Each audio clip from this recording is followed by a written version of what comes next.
ನಮ್ಮಲ್ಲಿ ಒಂದು ಸಾಮಾಜಿಕ ಜಗತ್ತು ಇಲ್ಲ, ಸಾಮಾಜಿಕ ಜಗತ್ತುಗಳಿವೆ. ಅದರ ಶೀರ್ಷಿಕೆ ಅತ್ಯಂತ ಆಕರ್ಷಕವೂ ಆಗಿದೆ, ಪ್ರಚೋದಕವೂ ಆಗಿದೆ. ಆದ್ದರಿಂದ ಆಕರ್ಷಣೆಯನ್ನು ಸ್ವಲ್ಪ ಮುಂದೂಡಿ ನಾನು ಆ ಕೃತಿಯ ಇತರ ಲೇಖನಗಳ ಬಗ್ಗೆ ಮಾತಾಡಿ ಕೊನೆಗೆ ನಾನು ಆ ಶ್ರೇಷ್ಠತೆಯ ಬಗ್ಗೆ ಮಾತನಾಡೋಣ ಅಂತ ಅಂದ್ಕೊಂಡಿದ್ದೇನೆ. ಈ ಸಂಗ್ರಹದಲ್ಲಿ ಬಹಳ ಎದ್ದು ಕಾಣುವುದೇನೆಂದರೆ, ಈ ಲೇಖನಗಳು ಸಾಂದರ್ಭಿಕವಾಗಿವೆ ಮತ್ತು ಆಯಾ ಕಾಲದಲ್ಲಿ ನಡೆದಂಥ ಘಟನೆಗಳಿಗೆ ಭಾಳ ಸಂವೇದನಾಶೀಲವಾದಂಥ ಒಂದು ಪ್ರತಿಕ್ರಿಯೆಯನ್ನು ನಾವು ತೋರಿಸ್ತವೆ. ಅದೆಲ್ಲಕ್ಕಿಂತಲೂ ಹೆಚ್ಚು ಅಂದರೆ ಇಲ್ಲಿ ಇರುವಂಥ ಒಂದು ವಸ್ತು ಹಾಗೂ ವಿಷಯಗಳ ವೈವಿಧ್ಯ ಅದು ನಿಜವಾಗ್ಲೂ ಎಲ್ಲರಲ್ಲೂ ಅಚ್ಚರಿ ಹುಟ್ಟಿಸೋ ಪ್ರಮಾಣದಲ್ಲಿ ಈ ಕೃತಿಯಲ್ಲಿ ನಾವು ಕಾಣೋಕ್ಕೆ ಸಾಧ್ಯ ಆಗುತ್ತೆ. ಈ ಕೃತಿಯ ಭೂಮಿಕೆ ಏನಿದೆ, ಒಂದು ಕ್ಯಾನ್ವಾಸ್ ಏನಿದೆ, ಬಹಳ ದೊಡ್ಡದು ಅಂತ. ಸುಮ್ಮನೆ ಒಂದು ಪಟ್ಟಿ ಮಾಡಿ ಹೇಳೋದಾದರೆ, ಒಂದು ಭಾಗದಲ್ಲಿ ಕೃತಿ ವಿಮರ್ಶೆ ಇದೆ, ಅದು ಮುನ್ನುಡಿಯ ರೂಪಗಳಲ್ಲಿ ಇದೆ ಅಥವಾ ಪರಿಚಯದ ರೂಪದಲ್ಲಿದೆ. ಆದರೆ ವಿಶೇಷವಾಗಿರೋದೇನು ಅಂತಂದರೆ, ಅತ್ಯಂತ ಅಧ್ಯಯನಶೀಲವಾಗಿ ಸಮಚಿತ್ತದಿಂದ ಸಮಗ್ರವಾಗಿ ಆ ಕೃತಿಗಳನ್ನು ಗ್ರಹಿಸಿ ಅವರು ಬರೆಯುವಂಥ ಒಂದು ಕ್ರಮ ಏನಿದೆ, ಅದು ಈ ವಿಮರ್ಶೆಯ ಒಂದು ಭಾಷೆಗೆ, ವಿಮರ್ಶೆಯ ಒಂದು ಶೈಲಿ ಹಾಗೂ ಚೌಕಟ್ಟುಗಳಿಗೇ ಒಂದು ಭಾಳ ಶ್ರೀಮಂತ ಕೊಡುಗೆಯಾಗಿ ನಮಗೆ ಅದು ಕಾಣುತ್ತೆ ಇದರಲ್ಲಿ. ಮತ್ತು ಸಾಹಿತ್ಯಿಕ ಹಾಗೂ ಸಾಂಸ್ಕೃತಿಕ ಚಳುವಳಿಗಳ ಒಂದು ಹಿನ್ನೆಲೆಯನ್ನು ಅವರು ಭಾಳ ಚಾರಿತ್ರಿಕವಾಗಿ ಎಚ್ಚರವಾಗಿ ಅದನ್ನು ಗಮನಿಸೋದನ್ನು ನಾವು ನೋಡ್ತೀವಿ. ಉದಾಹರಣೆಗೆ ಬಂಡಾಯ ಚಳುವಳಿಯ ಉಗಮದ ಬಗ್ಗೆ ಇಲ್ಲಿರುವಂಥ ಲೇಖನಗಳನ್ನು ನೋಡಿದರೆ, ಇಡೀ ಆ ಕಾಲದ ಭಾರತೀಯ ಸಂದರ್ಭವನ್ನು ಒಂದು ಕಡೆಗೆ ಎದುರಿಗಿಟ್ಕೊಂಡು ಮತ್ತು ಒಂದು ದೊಡ್ಡದಾದಂಥ ಬದಲಾವಣೆ, ಯಾವುದಕ್ಕೆ ನಾವು ಪ್ಯಾರಡೈಮ್ ಶಿಫ್ಟ್ ಅಂತೀವಲ್ಲ, ಜಡಗೊಳ್ತಾ ಇದ್ದಂಥ ಒಂದು ಸಂಪ್ರದಾಯ ಸಮಾಜದ ರಚನೆಗಳು ಅವು ಬದಲಾವಣೆಗೆ ತೆರೆದುಕೊಳ್ತಾ ಇದ್ದಂಥ ದಶಕಗಳಲ್ಲಿ ಏನೇನು ಆಯಿತು ಅನ್ನೋದನ್ನು ಗಮನದಲ್ಲಿ ಇಟ್ಕೊಂಡು ಅದರ ಉಗಮವನ್ನು ಒಂದು ಕಡೆಗೆ ಅಂದಿನ ಸಮಕಾಲೀನ ಚರಿತ್ರೆಗೆ ಅವರು ಅದರ ಸಂಬಂಧಗಳನ್ನು ತೋರಿಸ್ತಾರೆ ಆ ಮಾತುಗಳನ್ನು ಹೇಳುವಾಗ. ಇನ್ನೊಂದು ಕಡೆಗೆ ಆ ಪರಂಪರೆ ಒಳಗೂ ಈ ನಿರಂತರ ಬಂಡಾಯ ಏನು ಸಾಹಿತ್ಯದಲ್ಲಿ ಇದ್ದೇ ಇರುತ್ತೋ, ಚಲನಶೀಲವಾದಂಥ ಸಮಾಜದಲ್ಲಿ ಇದ್ದೇ ಇರುತ್ತೋ, ಅದರ ಜೊತೆಗೆ ಜೋಡಿಸಿ ನೋಡುತ್ತಾರೆ. ಅವ್ರ ಮುಂದೆ ಇನ್ನೂ ಕೆಲವು ಲೇಖನಗಳಲ್ಲಿ ಹೇಳೋ ಹಾಗೆ, ಬಂಡಾಯವಂತಂದರೆ ಸಂಪ್ರದಾಯದ ತಿರಸ್ಕರಣ ಅನ್ನೋವಂಥ ಒಂದು ತಪ್ಪು ಕಲ್ಪನೆ, ಪಡಿಯಚ್ಚು ಕಲ್ಪನೆ ಬಂದ್ಬಿಟ್ಟಿದೆ. ಬಂಡಾಯ ಅನ್ನೋದು ಆ ರೀತಿಯಾಗಿ ಇಡೀ ನಡೆದು ಬಂದಂಥ ವೈಚಾರಿಕ ಸಾಹಿತ್ಯಿಕ ಸಂಪ್ರದಾಯಗಳನ್ನು ಆಚೆಗಿಟ್ಟು ನಿರ್ಲಕ್ಷಿಸಿ ಹುಟ್ಟಿರುವಂಥದ್ದು ಅಲ್ಲ. ಅದು ಇಡೀ ನಮ್ಮ ಕನ್ನಡದ ಮನಸ್ಸು ಚರಿತ್ರೆಯ ಯಾವ ಘಟ್ಟಗಳಲ್ಲಿ ಬಂಡಾಯಕ್ಕೆ ಕಾರಣಗಳನ್ನು ಹುಡುಕಿದೆಯೋ, ಬಂಡಾಯವನ್ನು ನೆರವೇರಿಸಿದೆಯೋ ಅದರ ಶಕ್ತಿಯ ಹುಡುಕಾಟ ಅನ್ನೋದನ್ನು ಅವರು ಬಹಳ ಅದ್ಭುತವಾಗಿ ಕೃತಿಯ ಅನೇಕ ಲೇಖನಗಳಲ್ಲಿ ಅವರು ತೋರಿಸ್ತಾರೆ. ಅಷ್ಟು ಮಾತ್ರವಲ್ಲ, ಈ ರಾಜಕೀಯ ಸಿದ್ಧಾಂತಗಳ ಬಗ್ಗೆ ಮತ್ತು ನನಗೆ ಭಾಳ ವಿಶೇಷವಾಗಿ ಕಂಡಿದ್ದು ಅಂತಂದರೆ ಸಾಂಸ್ಕೃತಿಕ ಸಂಸ್ಥೆಗಳ ಬಗ್ಗೆ ಅವರು ಬರೆದಿರೋದು ಬಹಳ ಮುಖ್ಯ ಅಂತ ನಾನು ಅಂದ್ಕೊಂಡಿದ್ದೇನೆ. ಯಾಕೆಂದರೆ ಅವರು ಸ್ಪಷ್ಟವಾಗಿ ಗ್ರಹಿಸಿರೋ ಹಾಗೆ ಸಾಹಿತ್ಯ ಆಗಲಿ ಅಥವಾ ಸಂಸ್ಕೃತಿಯ ಬೇರೆ ಬೇರೆಯ ಮುಖಗಳನ್ನು ಏನು ಕಾಣ್ತೀವಿ ಅವು ಅಮೂರ್ತವಾಗಿರಲ್ಲ. ಕೇವಲ ಒಬ್ಬ ಬರಹಗಾರರ ಗುಂಪಿನ ಒಳಗಿಂದ ಅವರ ವೈಯಕ್ತಿಕ ಅನುಭವಗಳಿಂದ ಬರುತ್ತೆ ಅಂತ ಅಲ್ಲ, ಅದಕ್ಕೆ ಒಂದು ಸಾಂಸ್ಥಿಕ ರೂಪ ಇರುತ್ತೆ. ಅದನ್ನು ಅವರು ಬರೀ ಚೆನ್ನಾಗಿ ಹೇಳೋ ಹಾಗೆ ಇದು ವಾಸ್ತವಿಕ ರೂಪ ಅಂತ. ಬರೆಯೋ ಪ್ರತಿಭೆ ಇರುತ್ತೆ, ಬರೀತಾರೆ. ಆದರೆ ಆ ಸಾಹಿತ್ಯ ಅನ್ನೋದು ಒಂದು ಸಂಸ್ಥೆಯಾಗಿ ನಮ್ಮ ಆಧುನಿಕ ಜಗತ್ತಿನಲ್ಲಿದೆ. ಅದರೊಳಗೊಂದು ಅಧಿಕಾರ ವ್ಯವಸ್ಥೆನೂ ಇರುತ್ತೆ, ಅಸಮಾನತೆಯೂ ಇರುತ್ತೆ. ಆ ಸಂಸ್ಥೆಗಳು ಹೇಗೆ ಕೆಲಸ ಮಾಡ್ತವೆ ಅನ್ನೋದು ಈ ಕೃತಿಯ ಅನೇಕ ಕಡೆಗೆ ಬರುತ್ತೆ. ಒಂದು ಉದಾಹರಣೆಯನ್ನು ನಿಮ್ಮ ಎದುರಿಗಿಡೋದಾದರೆ, ಸಾಹಿತ್ಯ ಅಕಾಡೆಮಿಯ ಆ ಇತಿಹಾಸ ಹೊಂದಿದಲೇ ಅವರು ಶುರು ಮಾಡ್ತಾರೆ. ಹೇಗೆ ಶುರುವಾದಾಗ ಅದು ಸರ್ಕಾರದ ಅಧೀನದಲ್ಲಿ ಇರೋ ಹಾಗೆ ಅದರ ಚೌಕಟ್ಟು ಇತ್ತು.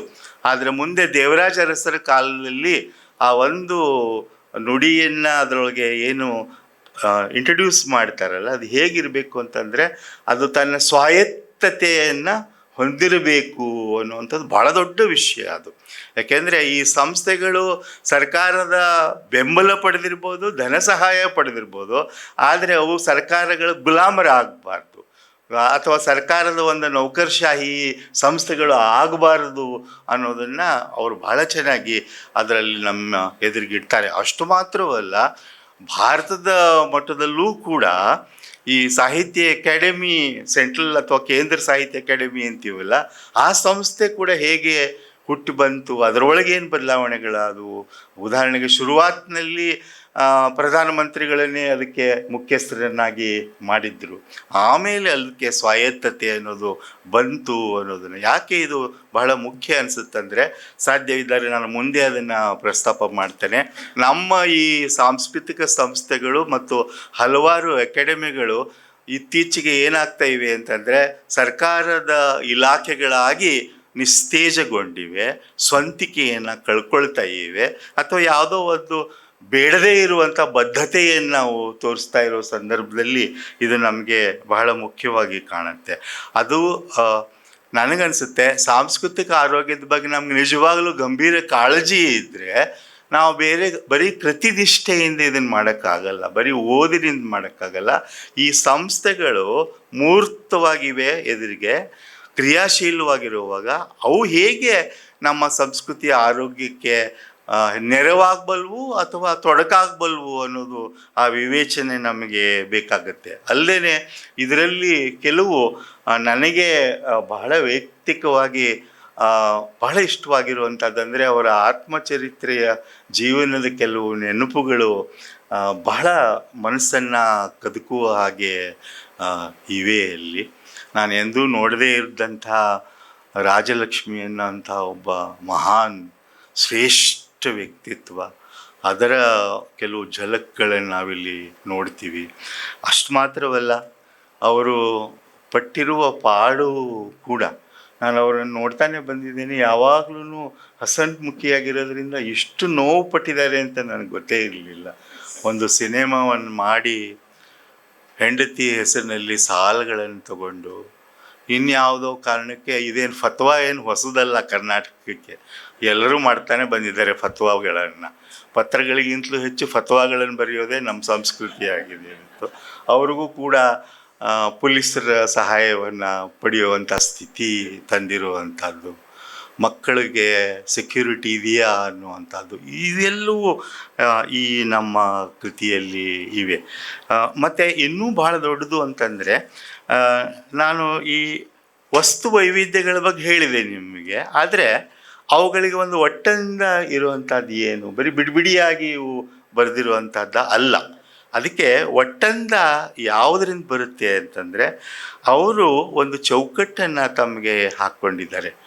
ಒಂದು ಕಡೆಗೆ ಪ್ರಜಾಸತ್ತಾತ್ಮಕವಾದ ಸಂವೇದನೆಯನ್ನು ಬೆಳೆಸಬೇಕು ಅಂತ. ನನಗೆ ಬಹಳ ಮುಖ್ಯವಾಗಿ ಅವರ ಎರಡೂ ಮಾತುಗಳು ಇಷ್ಟ ಆಯಿತು ಇದರಲ್ಲಿ. ಕುವೆಂಪು ಅವರ ವೈಚಾರಿಕ ಕ್ರಾಂತಿಯ ಬಗ್ಗೆ ಬರೆದಿರೋ ಲೇಖನಗಳಿವೆ, ಭಾಳ ಚೆನ್ನಾಗಿವೆ ಇದರಲ್ಲಿ. ಅದರಲ್ಲಿ ಅವ್ರು ಏನು ಹೇಳ್ತಾರೆ ಅಂದರೆ, ಕುವೆಂಪು ಏನು ಹೇಳಿದರು, ಸಾಮಾಜಿಕ ಕ್ರಾಂತಿ ಆಗಬೇಕಾದ್ರೆ ಅದರ ಮೊದಲು ಮಾನಸಿಕವಾದಂಥ ಕ್ರಾಂತಿ ಆಗಬೇಕು. ಜಡಗಟ್ಟಿದ್ದಂಥ ಅಸಮಾನತೆಯನ್ನು ಏನು ಒಪ್ಪಿಕೊಂಡು ಬಂದಿದ್ದೀವೋ ಅದನ್ನು ಬದಲಾಯಿಸುವ ಕೆಲಸ ಆಗದೇ ಇದ್ದರೆ ಸಾಮಾಜಿಕ ಕ್ರಾಂತಿ ಆಗಲ್ಲ ಅಂತ. ಆವಾಗ ನನಗೆ ತಕ್ಷಣ ನೆನಪೇನಾಗಿದ್ದು ಅಂತಂದರೆ, ಎನ್ಹೈಲೇಷನ್ ಆಫ್ ಕಾಸ್ಟ್ ಅನ್ನೋ ಅದ್ಭುತ ಕೃತಿಯಲ್ಲಿ ಅಂಬೇಡ್ಕರು ಹೇಳೋದು ಅದನ್ನೇನೆ. ಆ ಲೇಖನ ಶುರುವಾಗದೇ ಹೇಗೆ ಶುರುವಾಗುತ್ತೆ ಅಂತಂದರೆ, ನಾವು ಬದಲಾವಣೆಯನ್ನು ನೈಜವಾಗಿ ಇವತ್ತು ಬಯಸೋದಾದರೆ ಅದು ಅಲ್ಲಿಂದ ಶುರುವಾಗಲ್ಲ. ಅದರ ಮೊದಲಿನ ಹಂತ ಏನಿರುತ್ತೆ ಅಂದರೆ, ನಮ್ಮ ಸಂವೇದನೆಯನ್ನು ಪ್ರಜಾಸತ್ತಾತ್ಮಕಗೊಳಿಸಬೇಕು ಅನ್ನೋದು. ಅದು ಈ ಎಲ್ಲ ಲೇಖನಗಳ ಹಿಂದೆ ಇರುವ ಮುಖ್ಯ ಕಾಳಜಿ ಅಂತ ನಾನು ಅಂದ್ಕೊಂಡಿದ್ದೀನಿ. ಸಮಗ್ರವಾದ ಸಮಾನತೆ, ಬರೀ ಸಮಾನತೆ ಅಲ್ಲ, ಅದು ಸಮಗ್ರವಾದಂಥ ಸಮಾನತೆ ಇರಬೇಕು. ಅದು ಎಲ್ಲದರಲ್ಲೂ ಇರಬೇಕು. ಬರಹ ಅದರ ಸ್ವೀಕೃತಿ ಆಗುತ್ತೆ, ಆ ಸಾಹಿತ್ಯ ಅನ್ನೋ ಸಂಸ್ಕೃತಿ ಸಂಸ್ಥೆಯಲ್ಲಿರಬೇಕು ಅನ್ನುವಂಥ ಕಾಳಜಿನೂ ಇದ್ರ ಹಿಂದೆ ಒಂದು ಬಹಳ ಮುಖ್ಯವಾದಂಥ ಕಾಳಜಿಯಾಗಿ ನಮಗೆ ಕಾಣುತ್ತೆ. ಇಷ್ಟೇ ಮುಖ್ಯ ಮತ್ತು ವಿಶಿಷ್ಟ ಅವರ ಬರಹದಲ್ಲಿ ಅಂತಂದರೆ, ನಮ್ಮ ಈ ಸೈದ್ಧಾಂತಿಕ ನಿಲುವುಗಳೇನಿರ್ತವೆ, ರಾಜಕೀಯ ನಿಲುವುಗಳೇನಿರ್ತವೆ, ಅವು ಸಮುದಾಯದಲ್ಲಿ ಹೇಗೆ ಫಂಕ್ಷನ್ ಮಾಡ್ತವೆ ಅನ್ನೋದು. ಬರೀ ಅವನ್ನೇ ಇಟ್ಕೊಂಡು ನಾವು ಚರ್ಚೆ ಮಾಡೋದಲ್ಲ, ಆ ಸಮುದಾಯದ ಒಳಗೆ ಅವು ಏನು ಬದಲಾವಣೆಯನ್ನು ತರಬಲ್ಲವು, ಹಾಗೆ ನಾವು ನೋಡಬೇಕು ಅಂತ ಅವ್ರು ಪದೇ ಪದೇ ಹೇಳ್ತಾರೆ.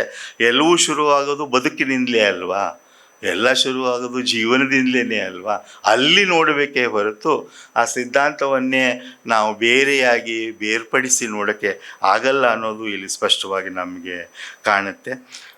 ಒಂದು ಖಂಡಿತವಾಗ್ಲೂ ಹೇಳೋದಾದರೆ, ಈ ಬರಹದ ಹಿಂದಿರೋ ಈ ಚೌಕಟ್ಟು ಅವರಿಗೆ ಬಂದಿರೋದು ಬಂಡಾಯ ಚಳುವಳಿಯಿಂದಲೇ, ಅದ್ರ ಬಗ್ಗೆ ಏನೂ ಯಾರಿಗೂ ಸಂಶಯ ಇಲ್ಲ.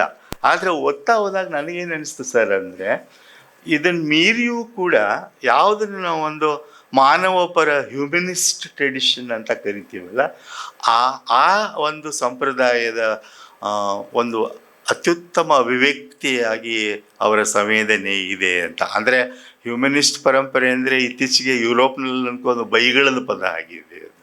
ಅದಕ್ಕೆ ಕಾರಣವೂ ಇದೆ. ಯಾಕೆಂದರೆ ಅದು ಒಂದು ವೇಗಾಗಿ ಭಾಳ ಅಸ್ಪಷ್ಟವಾಗಿ ಮಾನವಪರತೆ ಅಂತ ಹೇಳೋ ಆ ಹ್ಯೂಮನಿಸಮ್ ಅಲ್ಲ. ಮನುಷ್ಯರು ನಿಜವಾಗ್ಲೂ ಎಂಥ ಸಂಕಷ್ಟಗಳಲ್ಲಿ, ಬಿಕ್ಕಟ್ಟುಗಳಲ್ಲಿ, ಅವಮಾನಗಳಲ್ಲಿ ಬದುಕ್ತಾರೆ ಅನ್ನೋದನ್ನು ನೋಡಿಕೊಂಡೇ ಮನುಷ್ಯ ಪರವಾಗಿರೋದಕ್ಕೆ ಹ್ಯೂಮನಿಸಮ್ ಅನ್ನೋದಾದರೆ, ಅದು ಇವರ ಹಿಂದೆ ಇರುವಂಥದ್ದು ಅಂತ. ಅದಕ್ಕೇ ಅವರಿಗೆ ಕುವೆಂಪು ಇಷ್ಟು ಮುಖ್ಯವಾಗಿ ಕಾಣ್ತಾರೆ, ಅಂಬೇಡ್ಕರ್ ಇಷ್ಟು ಮುಖ್ಯವಾಗಿ ಅವರಿಗೆ ಕಾಣ್ತಾರೆ.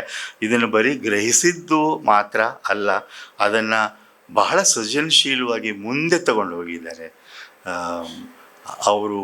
ಅವರಿಗೆ ಸ್ಫೂರ್ತಿಯಾದಂಥ ದಲಿತ ಸಂವೇದನೆ ಆಗಿನ ಕಾಲದಲ್ಲಿ, ಜಾತಿ ವಿನಾಶದ ಪರಿಕಲ್ಪನೆ ಆಗಿನ ಕಾಲದಲ್ಲಿ ಆ ದಶಕಗಳಲ್ಲಿ ಬಂದಿರುವಂಥದ್ದು, ಆಮೇಲೆ ಈ ದಲಿತತ್ವದ ಒಂದು ಪರಿಕಲ್ಪನೆ ಹುಟ್ಕೊಂಡಿರುವಂಥದ್ದು, ಭಾಷೆ ಹೇಗಿರಬೇಕು, ಯಾವ ಭಾಷೆಯಲ್ಲಿ ನಾವು ಬರಿತೀವಿ ಅನ್ನುವಂಥದ್ದು, ನವ್ಯದ ವ್ಯಕ್ತಿನಿಷ್ಠತೆಯನ್ನು ನಾವು ಸಮುದಾಯದ ಕಡೆಗೆ ಚಲಿಸಬೇಕು ಅನ್ನುವಂಥ ಒತ್ತಡ, ಇವೆಲ್ಲವೂ ಸೇರಿ ಆ ಸಂವೇದನೆಯನ್ನು ಬಂಡಾಯ ಒಂದು ಚಳುವಳಿಗೆ ಕೊಟ್ಟದ್ದು. ಅದು ಇವರಲ್ಲಿ ಮಿಳಿತವಾಗಿ ಈ ಎಲ್ಲ ಲೇಖನಗಳಲ್ಲಿ ನಾವು ನೋಡ್ಬೋದು. ಅಲ್ಲಿನೇ ಅವರು ಒಂದು ಮಾತನ್ನು ಹೇಳ್ತಾರೆ, ಅದು ನನಗನ್ಸುತ್ತೆ ಬಂಡಾಯದ ಒಂದು ಜೀವಸತ್ವ ಅಂತ. ಅವ್ರು ಹೇಳ್ತಾರೆ, ಬಂಡಾಯದಿಂದ ಆಗಿರುವಂಥ ದೊಡ್ಡ ಕೆಲಸ ಏನಂತಂದರೆ, ಅನೇಕ ಸಾಮಾಜಿಕ ಲೋಕಗಳು ಯಾವ ಬರಹದ ಹೊರಗಿದ್ವೋ ಅವು ಪ್ರವೇಶ ಮಾಡಿವೆ ಅನ್ನೋ ಮಾತನ್ನು ಅವರು ಹೇಳ್ತಾರೆ. ಭಾಳ ಮುಖ್ಯವಾಗಿರುವಂಥದ್ದು. ನಮ್ಮಲ್ಲಿ ಒಂದು ಸಾಮಾಜಿಕ ಜಗತ್ತು ಇಲ್ಲ, ಸಾಮಾಜಿಕ ಜಗತ್ತುಗಳಿವೆ. ಅವು ಕೆಲವೊಂದು ಸಾರಿ ದ್ವೀಪಗಳ ಹಾಗಿರ್ತವೆ. ಅದರಲ್ಲಿ ಯಜಮಾನಿಕೆ, ಶ್ರೇಣೀಕರಣ ಸಹಜವಾಗಿ ಬಂದುಬಿಟ್ಟಿರುತ್ತೆ. ಆವಾಗ ಅವ್ರು ಹೇಳೋ ಹಾಗೆ ಅಂಥ ಸ್ಥಿತಿನಲ್ಲಿ ಈ ಹೊಸ ಸಾಮಾಜಿಕ ಲೋಕಗಳು ಪ್ರವೇಶ ಮಾಡಿ ನಮ್ಮ ಕನ್ನಡ ಸಾಹಿತ್ಯದಲ್ಲಿ ಬಂದಾಗ ಏನಾಗುತ್ತಂದರೆ, ಬರಹವೇ ಬಂಡಾಯವಾಗುತ್ತದೆ ಅಂತ ಹೇಳ್ತಾರೆ. ಆ ಸಾಮಾಜಿಕ ಲೋಕಗಳಿಗೆ ಬರಹ ಅನ್ನೋದು ಬಂಡಾಯವನ್ನು ತರುವಂಥ ಸಾಧನ ಅಲ್ಲ, ಬರಹವೇ ಒಂದು ಬಂಡಾಯ ಅನ್ನುವಂಥ ಆ ಮಾತನ್ನು ಅವರು ಅದರೊಳಗೆ ಹೇಳ್ತಾರೆ. ಅವರ ಒಂದು ಬಹಳ ನಾನು ಮೆಚ್ಕೊಂಡಿರುವಂಥದ್ದು ಏನಂದರೆ, ಈ ಪರಿಕಲ್ಪನೆಗಳಿಗೆ ಹೆಸರು ಕೊಡೋದಿದೆಯಲ್ಲ, ನಾಮಕರಣ ಮಾಡೋದು. ನಿಮ್ಗೆ ಯಾರಿಗಾದರೂ ಮಕ್ಕಳಿಗೆ ಹೆಸರು ಕೊಡೋದಾದರೆ ಸರ್ನ ನೀವು ಪ್ರೊಫೆಷ್ನಲಿ ಕನ್ಸಲ್ಟ್ ಮಾಡ್ಬೋದು. ಬಹಳ ಚೆನ್ನಾಗಿ ನನ್ನನ್ನೇ ಅವರು ಒಂದು ಸಭೆಯಲ್ಲಿ ಪರಿಚಯ ಮಾಡ್ತಾ, ಪ್ರಸಿದ್ಧ ವಿಮರ್ಶಕರಾದ ಅಲ್ಲ, ಪ್ರಸಿದ್ಧರಲ್ಲದೇ ಇದ್ದರೂ ಪ್ರಬುದ್ಧ ವಿಮರ್ಶಕರಾದ ಅಂತ ಅವ್ರಿಗೆ ಹೇಳುವ ಒಂದು ಭಾಷಾ ಒಂದು ಏನು ಹೇಳಿ ಪ್ರಾವೀಣ್ಯ ಅವರಿಗಿದೆ. ಅದರಿಂದ ಅವ್ರು ಮಾಡಿರೋ ಕೊಡುಗೆಗಳೇನಿದ್ರಲ್ಲಿ ನೋಡಿ ನನಗೆ ಇಷ್ಟವಾದದ್ದನ್ನು ನಾನು ಇಲ್ಲಿ ನಿಮ್ಮ ಎದುರಿಗೆ ಹೇಳ್ತಾ ಇದ್ದೀನಿ. ಭಾನು ಅವ್ರ ಬಗ್ಗೆ ಬರೆದಿರೋದು ಅತ್ಯುತ್ಕೃಷ್ಟ ಲೇಖನ ಇದರಲ್ಲಿ ಇದೆ, ನೀವು ಓದಬೇಕು ಭಾನು ಮುಷ್ತಾಕ್ ಅವ್ರ ಬಗ್ಗೆ. ಅಲ್ಲಿ ಒಂದು ಪರಿಕಲ್ಪನೆಯನ್ನು ಅವರು ನಮ್ಮ ಎದುರಿಗಿಡ್ತಾರೆ. ಒಳ ವಿಮರ್ಶಕ, ಬರಹಗಾರ ಒಳ ವಿಮರ್ಶಕ ಆಗಬೇಕು, ಕ್ರಿಟಿಕಲ್ ಇನ್ಸೈಡರ್ ಅಂತ. ಇದು ಯಾಕೆ ಮುಖ್ಯ ಅಂತಂದರೆ, ಸಮುದಾಯಕ್ಕೆ ನೀವು ಒಳಗಾಗಿರಬೇಕು, ನಿಮ್ಮ ಅನುಭವ ಎಲ್ಲ ಅಲ್ಲಿಂದನೇ ಬರೋದು, ಆದರೆ ಹೊರಗೆ ನಿಲ್ಲಕ್ಕಾಗಲ್ಲ. ಆದರೆ ಅದನ್ನು ಇದ್ದ ಹಾಗೆ ಸ್ವೀಕಾರ ಮಾಡೋದೂ ಅಲ್ಲ. ಬರಹ ಅಂತಂದರೆ ಆ ಸಮುದಾಯದ ಒಳಗೆ ಇದ್ದೂ ಕೂಡ ಅದನ್ನು ವಿಮರ್ಶಾತ್ಮಕವಾಗಿ ನೋಡಬೇಕು ಅನ್ನೋ ಈ ಕ್ರಿಟಿಕಲ್ ಇನ್ಸೈಡರ್, ಒಳ ವಿಮರ್ಶಕ ಅನ್ನೋದನ್ನು ಒಂದು 5-6 ಲೇಖನಗಳಲ್ಲಿ ಅವರು ಬಳಸ್ಕೊಂಡಿದ್ದಾರೆ. ಅನಂತಮೂರ್ತಿ ಕೂಡ ಅದನ್ನು ಸಂಪ್ರದಾಯದ ಬಗ್ಗೆ ಹೇಳ್ತಾ ಕ್ರಿಟಿಕಲ್ ಇನ್ಸೈಡರ್ ಅಂತ ಬಳಸ್ಕೊಂಡಿದ್ರು. ಸರ್ ಅದನ್ನು ಈ ರೀತಿಯಲ್ಲಿ ಹೇಳಿ ಭಾನು ಅವರ ಕೃತಿ ಯಾಕೆ ಮುಖ್ಯ ಆಗುತ್ತೆ ಅನ್ನೋದನ್ನು ಎಲ್ಲರಿಗಿಂತಲೂ ಸೊಗಸಾಗಿ ಅವರು ಏನು ಹೇಳ್ತಾರೆ ಅಂತಂದರೆ, ಅವರು ಆ ಮುಸ್ಲಿಂ ಸಮುದಾಯದ ಒಳಗಿದ್ದು ಅದರ ಬಗ್ಗೆ ಬರೆಯುತ್ತಲೇ ಆ ವಿಮರ್ಶಕಿ ಕೂಡ ಆಗಿರುವುದರಿಂದ ಯಾವುದು ಸ್ಥಳೀಯವಾಗಿರುತ್ತೋ ಅದು ವಿಶ್ವಾತ್ಮಕ ಆಗುತ್ತೆ ಅಂತ ಭಾಳ ಚೆನ್ನಾಗಿ ಹೇಳ್ತಾರೆ. ಅದು ಬರೀ ಒಂದು ಮುಸ್ಲಿಂ ಸಮುದಾಯ ಆಗಿ ಉಳಿಯಲ್ಲ. ಬುಕರ್ ಪ್ರಶಸ್ತಿಯ ಒಂದು ಸಾಲನ್ನು ಕೋಟ್ ಮಾಡಿ ಸರ್ ಹೇಳ್ತಾರೆ. ಏನು ಹೇಳ್ತಾರೆ ಅಂತಂದರೆ, ಎಲ್ಲ ಕಡೆಗೂ ವ್ಯಾಪಿಸಿರುವಂಥ ಪೇಟ್ರಿಯಾರ್ಕಿಯ ಬಗ್ಗೆ ಈ ಕತೆಗಳಿವೆ ಭಾನು ಅವ್ರದ್ದು, ಕೇವಲ ಮುಸ್ಲಿಂ ಸಮುದಾಯದ್ದು ಅಲ್ಲ ಅಂತ. ಇದನ್ನು ವಿಸ್ತರಿಸೋಕ್ಕೋಸ್ಕರ ಈ ಬರಹಗಳ ಒಂದು ಕೊಡುಗೆ ಏನಂತಂದರೆ, ಸ್ಥಳೀಯ ಮತ್ತು ವಿಶ್ವಾತ್ಮಕ ಅಂತ ನಾವು ಏನು ಶ್ರೇಣಿ ಮಾಡಿಬಿಟ್ಟಿದ್ದೇವಲ್ಲ, ಇದನ್ನು ತಿರಸ್ಕರಿಸಬೇಕು. ಅದು ಭ್ರಮೆ, ಅದು ಸುಳ್ಳು ಅಂತ ಹೇಳ್ತಾರೆ. ಅದಕ್ಕೆ ಅವ್ರು ಕೊಡೋ ಒಳ್ಳೆಯ ಉದಾಹರಣೆ ಅಂತಂದರೆ, ಇವತ್ತು ಜಗತ್ತಿನ ಅತ್ಯುತ್ತಮ ಸಿನಿಮಾಗಳನ್ನು ನೋಡುವಾಗ ನಾವು ವಿಶ್ವ ಸಿನಿಮಾ ಅಂತ ಕರಿತೀವಿ. ಆ ವಿಶ್ವ ಸಿನಿಮಾಗಳು ಯಾವುವು ಅಂತ ನೀವು ನೋಡ್ತಾ ಹೋದರೆ ಅವೆಲ್ಲವೂ ಸ್ಥಳೀಯವೇ ಆಗಿರ್ತವೆ. ಅದು ಸತ್ಯಜಿತ್ ರೇಯವರ ಅಪ್ಪು ತ್ರಿವಳಿ ಆಗಿರ್ಬೋದು, ಅಕಿರಾ ಕುರೋಸಾವನ ಸಿನಿಮಾಗಳೇ ಆಗಿರ್ಬೋದು, ಅಪ್ಪಟ ಸ್ಥಳೀಯ ಆಗಿರ್ತವೆ. ಭಾಷೆ, ನೆನಪು, ಸಾಂಸ್ಕೃತಿಕ ನೆನಪು, ರೂಪ, ನೆರೇಟಿವ್ ಸ್ಟ್ರಕ್ಚರ್ ಎಲ್ಲವೂ ಸ್ಥಳೀಯವಾಗಿರ್ತವೆ. ಆದರೆ ಅವುಗಳಿಗೆ ಶಕ್ತಿ ಇದ್ದಾಗ ಅವನ್ನೇ ನಾವು ವಿಶ್ವಾತ್ಮಕ ಅಂತ ಕರಿತೀವಿ. ಹಾಗೆ ಇವೆರಡೂ ಒಟ್ಟಿಗೆ ನಾವು ನೋಡಬೇಕಾಗಿರುವಂಥದ್ದು. ಒಬ್ಬ ಬರಹಗಾರ, ಒಬ್ಬ ಕ್ರಿಟಿಕಲ್ ಇನ್ಸೈಡರ್ ಹೇಗೆ ಆಗ್ತಾನೋ ಆಗೋದ್ರ ಮೂಲಕ ಅವನು ವಿಶ್ವಾತ್ಮಕನೂ ಆಗ್ತಾನೆ ಅಂತ. ಬೇರೆ ಎಲ್ಲ ಸಮಾಜಗಳಿಗೂ ಅದು ತನ್ನ ಕನ್ನಡಿಯಾಗಿ ಕಾಣುವಂಥದ್ದು ಸಾಧ್ಯ ಆಗುತ್ತೆ ಅನ್ನುವಂಥ ಒಂದು ಮಾತನ್ನು ಹೇಳ್ತಾರೆ. ಇನ್ನೊಂದು ಈ ಬರಹಗಳ ಕೊಡುಗೆ ನನಗೆ ಇಷ್ಟವಾಗಿದ್ದು ಏನಂದರೆ, ನುಡಿಯ ನೈತಿಕತೆ, ನುಡಿಯ ಮಾಲಿನ್ಯ ಅನ್ನೋ 2 ಪದಗಳನ್ನು ಬಹುಶಃ ಇವತ್ತು ನಾವು ಎದುರಿಸ್ತಾ ಇರುವಂಥ, ನಮ್ಮ ಇಡೀ ಭಾರತ ಎದುರಿಸ್ತಾ ಇರುವಂಥ, ನಾನು ಸ್ವಲ್ಪ ಅತಿ ಅನ್ನಿಸ್ಬೋದು ನಿಮಗೆ, ನಮ್ಮ ನಾಗರಿಕತೆ ಮೃತ್ಯುಮುಖವಾಗೋಕ್ಕೆ ಕಾರಣ ಏನು ಅಂತಂದರೆ ನುಡಿ ಮಾಲಿನ್ಯವೇ ಕಾರಣ. ಆ ನುಡಿ ಮಾಲಿನ್ಯ ಅಂತಂದರೆ ಮನುಷ್ಯ ಭಾಷೆಗೆ ಸಂವಹನದ ಜೊತೆಗೆ ಸಂಬಂಧಗಳನ್ನು ಕುದುರಿಸುವ ಕೆಲಸ ಸಾವಿರಾರು ವರ್ಷಗಳಿಂದ ನಡೆದು ಬಂದಿದೆ. ಅದು ಸಂವಹನದ ಮೀಡಿಯಮ್ ಮಾತ್ರ ಅಲ್ಲ, ಭಾಷೆಯಿಂದಲೇ ಸಂಬಂಧಗಳು, ಭಾಷೆಯಿಂದಲೇ ಭಾವನೆಗಳಿರೋದ್ರಿಂದ ಅದನ್ನು ನಾವು ಇವತ್ತು ಏನು ಮಾಡ್ತಾ ಇದ್ದೀವಿ ಅಂತಂದರೆ, ಅದನ್ನು ನುಡಿ ಮಾಲಿನ್ಯದಿಂದ ನಾಶ ಮಾಡ್ತಾ ಇದ್ದೀವಿ ಅನ್ನೋ ಮಾತನ್ನು ಅವ್ರು ಹೇಳ್ತಾರೆ. ಅದು ಬಹಳ ನಿಜವಾಗಿರುವಂಥದ್ದು. ದ್ವೇಷಕ್ಕಾಗಿ ಭಾಷೆಯನ್ನು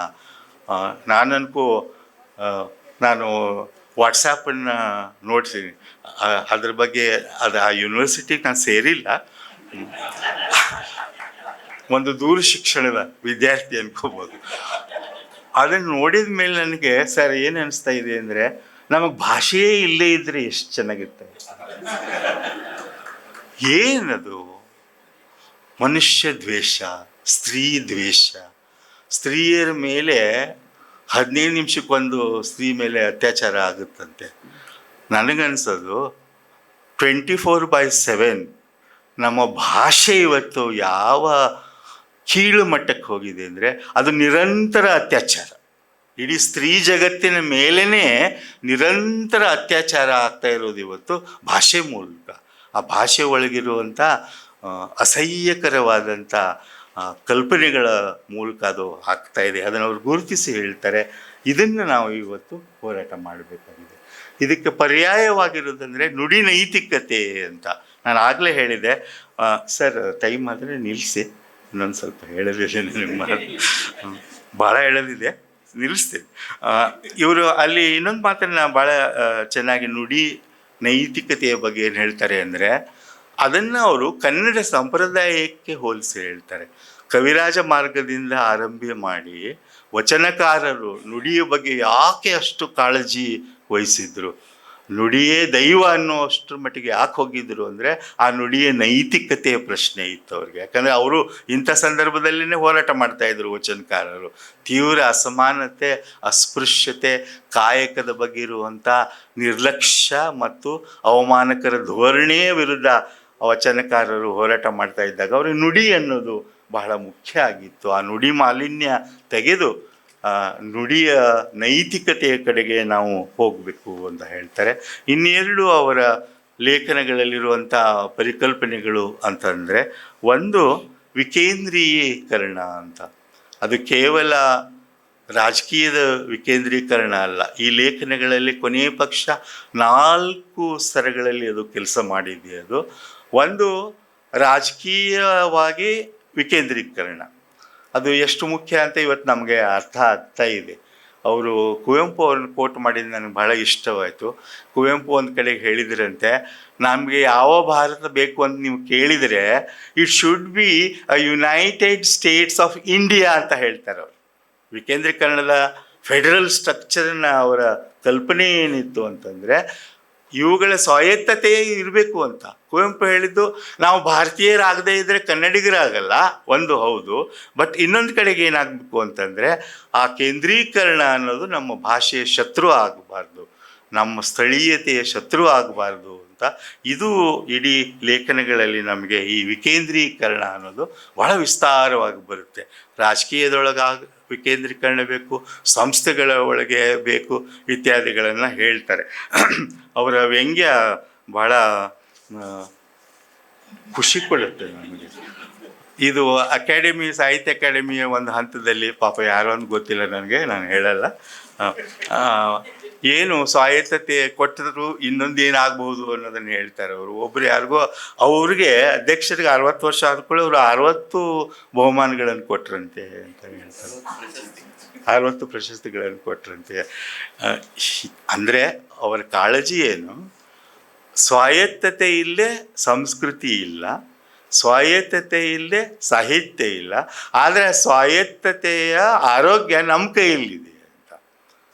ನಮ್ಮ ಕೈಯಲ್ಲಿದೆ. ಆ ಸ್ವಾಯತ್ತತೆಯನ್ನು ಬಳಸ್ಕೊಳ್ಳೋದು ನಮಗೆ ಅದು ಬೇಕಾಗತ್ತೆ ಅನ್ನೋ ಮಾತನ್ನು ಅವರು ಈ ವಿಕೇಂದ್ರೀಕರಣದ ಬಗ್ಗೆ ಹೇಳ್ತಾರೆ. ನಾನು ನನ್ನ ಮಾತುಗಳಲ್ಲಿ ಹೇಳೋದಾದರೆ, ನಮ್ಮ ಮಧ್ಯೆ ಇವತ್ತು ಬೆಳೆದು ನಿಂತಿರುವಂಥ ಫ್ಯಾಸಿಸ್ಟ್ ರಾಜಕೀಯ, ಫ್ಯಾಸಿಸ್ಟ್ ಚಿಂತನೆಯ ಒಳಗಿರೋದು ಕೇಂದ್ರೀಕರಣ.